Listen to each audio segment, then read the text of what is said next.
Welcome to Penrose Learning, where we make understanding easy. You start by removing supports and sanding visible seams. This creates a paintable surface so coats stick evenly. Once done, clean the model with isopropyl alcohol and let it dry completely to avoid trapped moisture. Then apply a thin primer in light passes, hold 20 to 30 centimeters away, and wait 10 to 15 minutes between coats to prevent runs.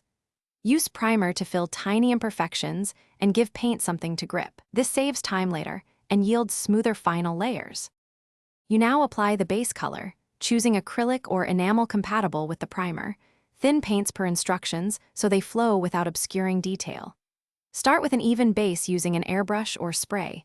Multiple thin coats beat one thick coat, and waiting 5 to 10 minutes between layers prevents sagging. For edges and small details, switch to a fine brush and steady strokes. Because thin layers build depth and adhesion, they reduce brush marks and provide a stronger, more professional-looking finish. You finish by adding contrast with washes and highlights. Thin pigments settle into recesses while dry brushing raises edges for realism. Once satisfied, seal the piece with a clear coat. Choose matte or gloss and apply 2 light layers to protect the paint and unify sheen.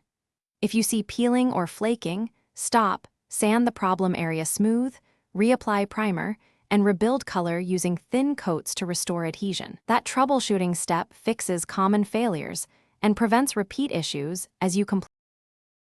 Thanks for watching. If this was helpful, leave a like and consider subscribing. See you next time.